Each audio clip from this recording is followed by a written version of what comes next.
two Nigerians studying for the same professional exams, but one had more information than the other. They both knew they were studying for the same exams. They both talked about it. But guess what? The other one did not share the information they had about the exam date. And they went and wrote the exam while their friend missed the exam.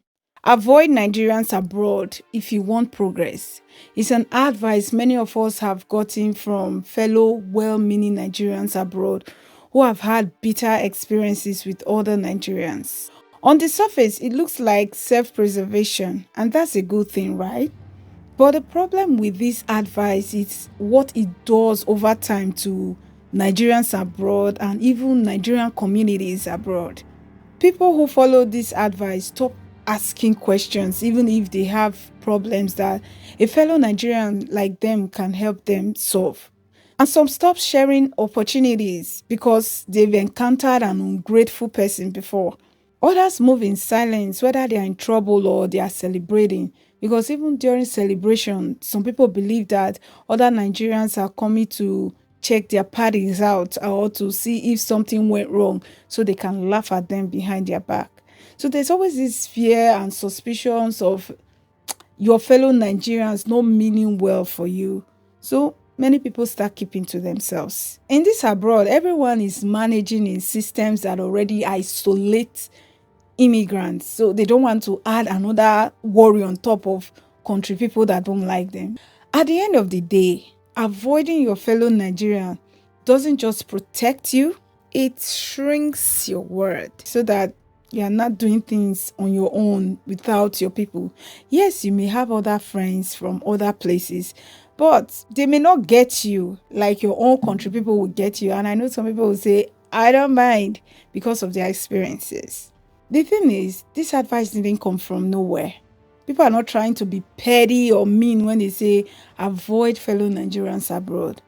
If you hear what some people have gone through, you will be nodding in agreement with them when they tell you their reasons for giving that advice or standing by that advice of avoiding Nigerians abroad.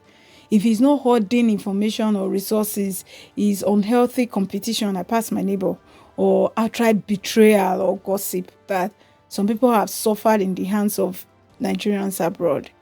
There's a story I heard about two Nigerians studying for the same professional exams, but one had more information than the other, and they had the information about the data and even resources. They both knew they were studying for the same exams. They both talked about it. But guess what?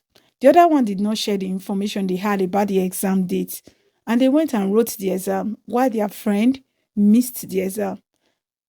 And when that friend started saying, oh, I fear Nigerians abroad, I avoid Nigerians abroad for so and so reason, you would understand. I understood. I heard self preservation, not somebody trying to run away from their people.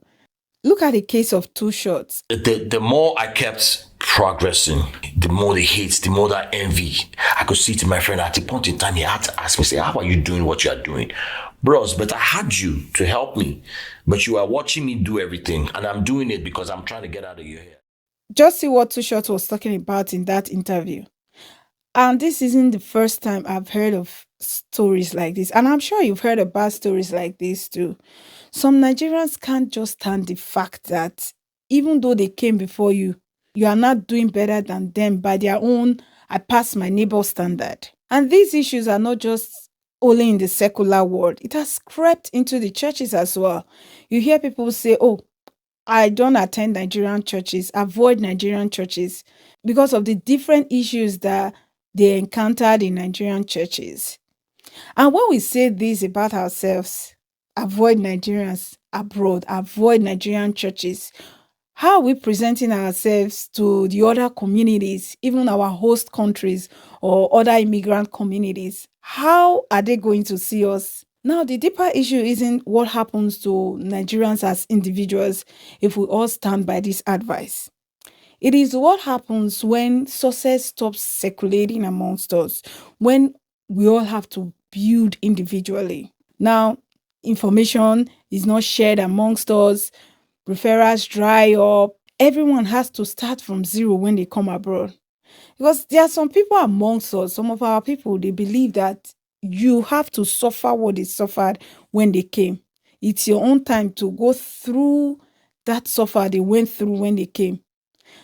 Instead of just giving you the information you need so that you land on your toes and you start running. Now, this issue of everybody restarting from zero is what weakens communities because success is now on an individual basis. Nigerians are doing great things abroad. Individually, our people are doing big things. But just imagine what will happen if we do things collectively, if we move as a community. This is what weakens communities when we only have people succeeding on an individual basis. This is why our communities have weak networks, no shared leverage, and no collective influence. We've all seen those immigrant communities where people pull each other up through referrals, information, trust, even sometimes letting them stay with you when they just came. We always talk about the influence these other immigrant communities hold because of how they cooperate.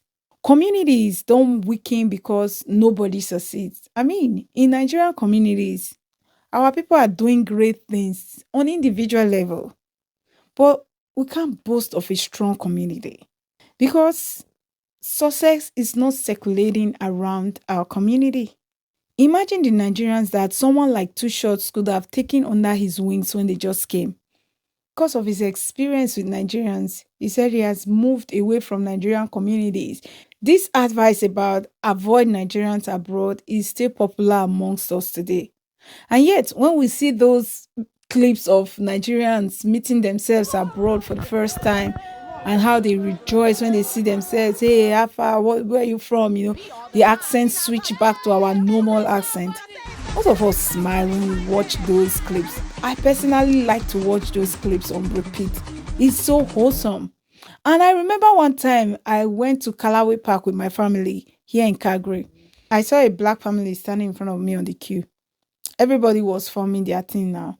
So until the mom called the child and the name sounded like a name from our state, my state, I was like, now my people be this. So I was like, hello, are you guys Nigerians? Yeah, everybody started to talk. And throughout that day at the park, when we see ourselves at any of the spots, hey, you think we knew each other from somewhere else.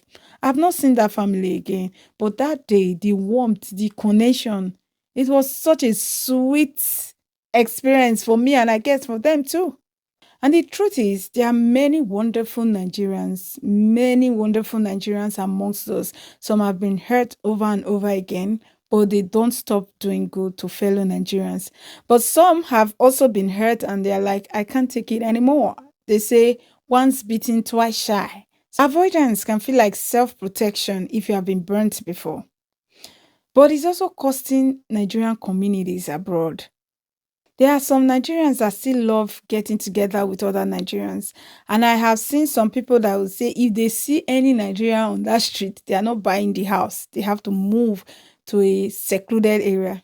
Everybody has got their reasons for things, and everybody is allowed to make their choice as they want to. We are all adults. After all, you are buying the house with your money. But I have lived in neighborhoods where I had other Nigerians, and sometimes we had to exchange childcare. Your childminder is running late and you have to be somewhere, or your childminder can't get to your home before you leave, and you have your Nigerian friend down the road. Quickly, you call them, are you home? Please let my children stay with you. I'm coming. I'll be back at so and so time. Right? But you can't have that if we're all living, one is staying in the east, west. There's advantage and disadvantage to everything. Something as little as childcare. It's not like you can't afford it, but there are some times where it's not even available. Avoidance can be like self-preservation. But as a community, it's costing us so much. It's costing us our influence. It's costing us our voice. It's costing us leverage.